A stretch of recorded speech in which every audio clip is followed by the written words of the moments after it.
ఆత్మ యొక్క స్వరూప స్వభావములు వివరించి చెప్పుచూ ఆత్మ ఎన్నడను చంపబడదని తెలియచేయుచున్నాడు.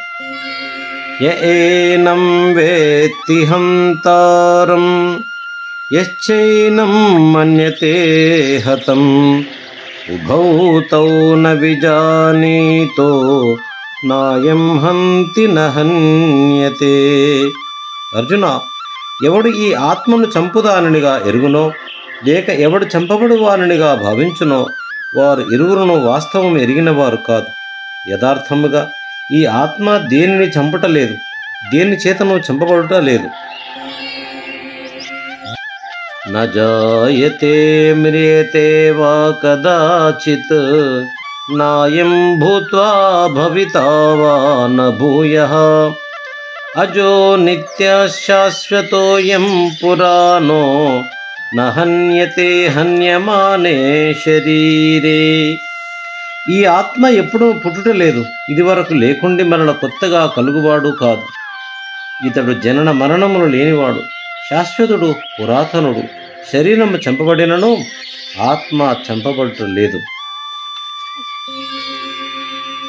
వేదా వినాశినం నిత్యం ఏనమజమవ్యయం కథం స పురుషః పార్థ కం ఘాతయతి హంతికం.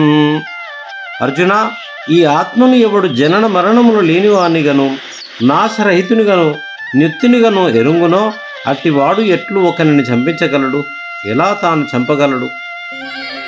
వాసాంసి జీర్ణాని యథా విహాయ నవాని గృహ్ణాతి నరోపరాని తదా శరీరాన్ని విహాయ జీర్ణాన్ అన్యాని సంయాతి నవాని దేహి. చినిగిపోయిన పాత బట్టలను విడిచి మానవుడు కొత్త బట్టలను ఎట్లు ధరించుచున్నాడో అట్లే ఈ దేహియగు ఆత్మయు శిథిలములైన పాత శరీరములను వదిలి ఇతరములకు కొత్త శరీరములను ధరించుచున్నాడు. నైనం చిందంతి శస్త్రాని నైనం దహతి పావకః నచైనం క్లేదయంత్యాపో న శోషయతి మారుతః.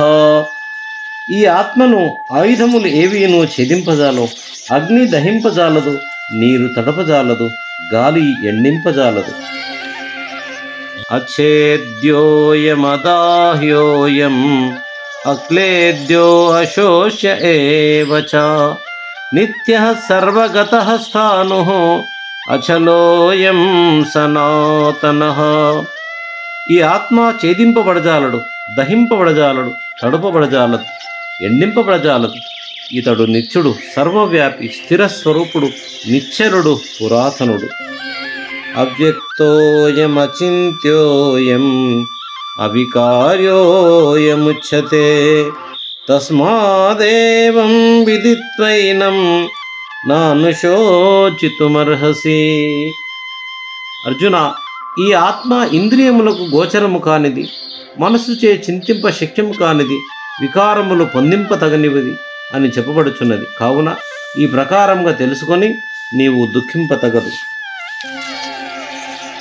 అతచైనం నిత్యజాతం నిత్యం వా మన్యసే మృతం తథాపి త్వం మహాబాహో నైవం శోచితుమర్హసి. అర్జున, ఒకవేళ ఈ ఆత్మ నిరంతరము పుట్టుచూ చచ్చుచూ ఉన్నది అని తలంచినను అట్టి స్థితియందు కూడా నీవు ఈ ప్రకారము దుఃఖించుట తగదు. జాతస్య హి ధ్రువో మృత్యు ధ్రువం జన్మ మృత్యుస్య చ తస్మాదపరిహార్యేతే న త్వం శోచితుమర్హసి. అర్జున, పుట్టిన వానికి చావు తప్పదు, చచ్చిన వానికి పుట్టుక తప్పదు. తప్పనిసరి ఈ విషయమున నీవింకా శోకించుట యుక్తము కాదు.